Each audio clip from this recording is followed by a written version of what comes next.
My friend told me this horrific story yesterday, and it has to be the scariest thing I've ever heard. So I felt like sharing it to remind everyone to stay safe and cautious. This happened to a friend of our friend not too long ago. So this girl matched with a guy on Tinder and went on a couple of dates with him. On the first 2 dates, they went for coffee on walks outside. She really liked him. He was friendly, good looking, etc. and thought they clicked. For the third date, the guy suggested she should come over to his place to have some wine.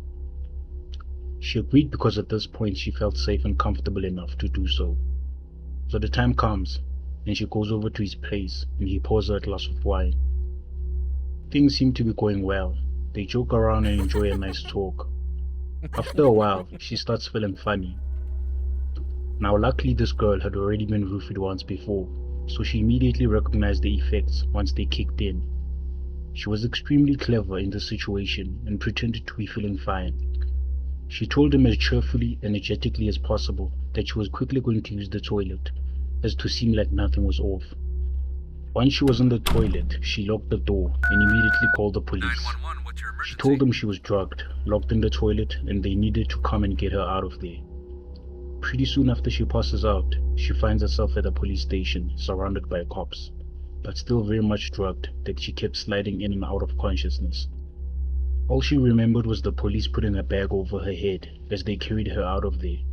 A few days later, she is asked to come down to the police station to give her declaration of the events. After doing this, she asked whether her memory of the police putting a bag over her head was in fact real, or if it was just her own imagination/hallucinations due to the drugs, or what was up with that. They tell her that they indeed put a bag over her head because they decided it would have been traumatizing for her to see as they carried her out of there what he had prepared and set for her in the living room. This sent shivers down my spine. The guy ended up in jail. To this day, she doesn't know what he had in mind for her, but it's clear this was very messed up. Incredibly scary situation that could have ended horribly. Please, please, please, always let someone know when you plan on going on a Tinder date. Even if you feel safe, even if it's not your first date, always ask a friend to call and check up on you during and after, just to let them know you're safe.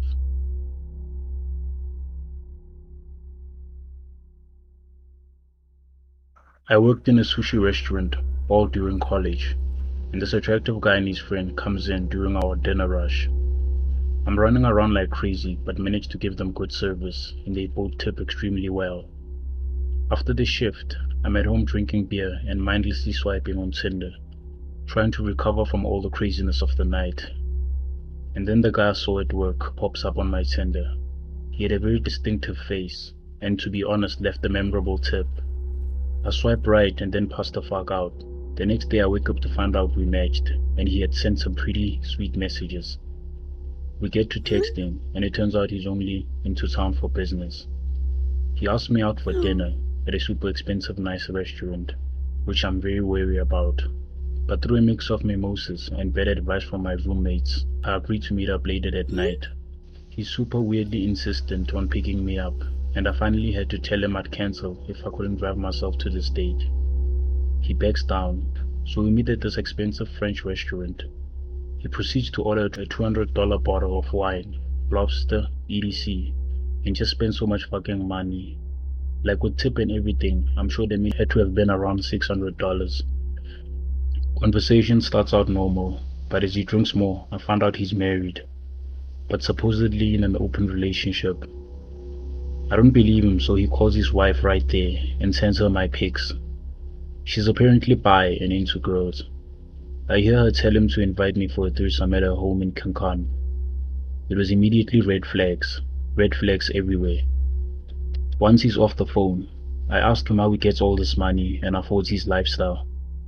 With no change of expression, he calmly tells me it's through a drug cartel, but he's got connections, yada yada, etc. and it's all perfectly safe. I nope out and immediately try to leave. He follows me out to the car, tries to convince me to have this threesome, shows me pics of his wife, who is hot to be honest, and his Instagram, which proves everything he's told me.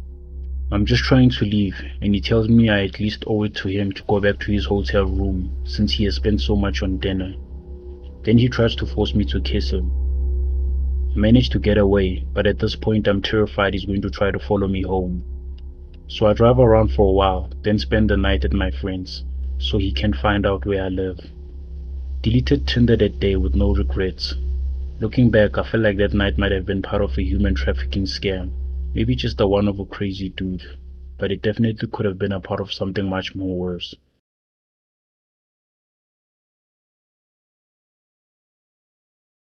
It was my first time using the app and dating after like 3 to 4 years. I matched with a Chinese guy. He seemed really nice, and his pictures made him seem very handsome.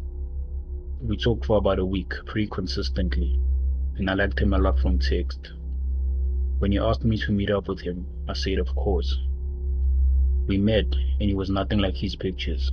I later found out he used Godfrey Carl's photos, and not his own. He said he used the pictures because people thought he was too ugly. I should have left then, but I didn't, and we talked. He asked if I wanted to go for a walk at a park, down the road, and I said sure. I didn't see the harm in it. I told you, I'm really naive. I got into this guy's car. Stupid, I know. And off we went. To another city about 25 to 30 minutes from the coffee shop we had been at. He says he comes here all the time and there's a nice trail. So I'm like, okay, we can take a walk. He parked and started kissing me. Then he started groping me. I was honestly terrified. He wanted me to get into the back seat. And when I said no, he dragged me out of the car and made me get into the back seat. I was freaking out, but it was like I was frozen. He locked the doors when we got in, and I was trying to push him away and keep him off me, but he wouldn't stop. I kept saying no, but I'll never forget these words he kept saying. I've never fucked a white girl. He assaulted me, but I was lucky enough to fight him off and force the door open. I reached into the window of the front seat and grabbed my purse and took off down a little road, and a car was there. A high school girl. I probably scared her to death, but I ran to her and begged her to act like we knew each other so the guy didn't drag me back. She called 911 and told me to get into her car. So I did, and she locked the doors for me. The guy came looking for me. My sweater was still in his car and he was screaming for me, but the girl said we were best friends, so she'd take me home. The police came and took me for a statement. I had to take pictures of the scratches and bites he left on me, and the female cop helped me fix my clothes. I never told anyone. I had just broken up with my boyfriend of 3 years because I found him in bed with my best friend. I guess I wanted to feel something, be attractive to someone. I don't know. But I learned my lesson, and now I make people send pics to me for proof they match their photos.